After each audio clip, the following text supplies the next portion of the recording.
এখন বলেছে চিকন সাপ ঢুকবে না দোঁড়া সাপ ঢুকবে, সেটা একটা ভিন্ন আলোচনা। সাপ ঢুকার ব্যবস্থা থাকবে কিনা আমরা বলছি ন।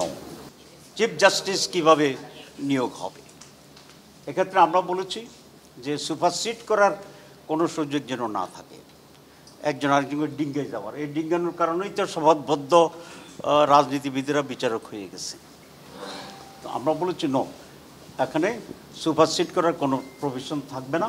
সুতরাং যিনি জ্যেষ্ঠতম তিনিই প্রধান বিচারপতি হবেন।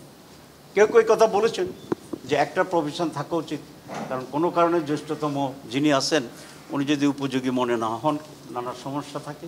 আমরা বলেছি যিনি সুপ্রিম কোর্টের বিচারপতি হইতে পারবেন, নিশ্চয়ই এতগুলো ধাপ পেরিয়ে আসার পরে তার সেই যোগ্যতা অর্জিত হওয়ার পরেই তো সুপ্রিম কোর্টে যাবে।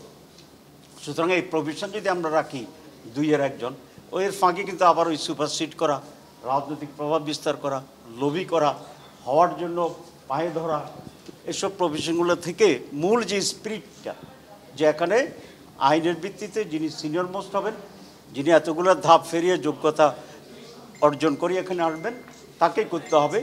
আমরা কোনো ফাঁক ফোকর রাখতে চাই না, এটা আমাদের স্ট্যান্ড। এটা এখনো ঐক্যমত্য হয়নি, ঐক্যমত্য হয়নি। এখানে আমাদের প্রস্তাবে আমরা এটা বলেছি এবং এখানে আমরা খুব স্ট্রিক্ট আছি।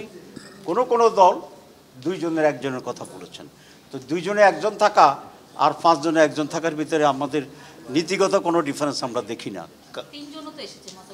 তিনজনও আসছে, আমরা বলেছি যে তিনজন আর পাঁচজনের কোনো পার্থক্য নেই, একজন দুইজন আর তিনজনের কোনো পার্থক্য নেই। কারণ আপনি সুযোগটা রাখবেন কিনা, গর্তটা রাখবেন কিনা। এখন বলেছে চিকন সাপ ঢুকবে না দোঁড়া সাপ ঢুকবে, সেটা একটা ভিন্ন আলোচনা।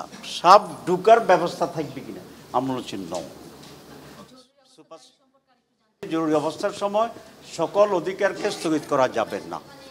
এখানে লাইফ টু রাইট যেটা আছে, right to not being tortured, অত্যাচার করা, জুলুম করা, এগুলো ধর্মীয় যে স্বাধীনতা আছে সেগুলো, এসব মৌলিক বিষয়গুলোতে এটা রাইটটাকে সাসপেন্ড করা যাবে না। আমি মনে করি যেটা আজকে হয়েছে সে ব্যালেন্সড। এটা একটা আলোচনা, যেটা আগে বলেছি প্রধান বিচারপতি। আর একটা হচ্ছে তত্ত্বাবধায়ক সরকারের ব্যাপারে তো আমরা একমত হয়েছি যে তত্ত্বাবধায়ক সরকার হইতে হবে। এটার ফরমেশন, বিশেষ করে তত্ত্বাবধায়ক সরকারের প্রধান কে হবেন, তো সে ব্যাপারে আলোচনা চলছে। এই দুইটা বিষয়ে আলোচনা চলছে।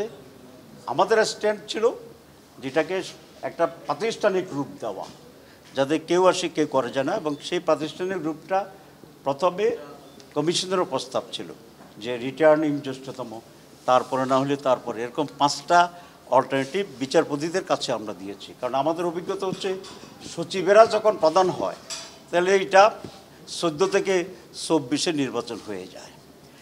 বিচারপতিদের সময় কিছু ব্যর্থ হয়েছে, যেহেতু বিচারপতিরা পলিটিক্যালি অ্যাপয়েন্টেড ছিল, কিন্তু অপেক্ষাকৃতভাবে বিচারপতিরা আমাদের চেয়ে ভালো করেছে, সততার পরিচয় দিয়েছে।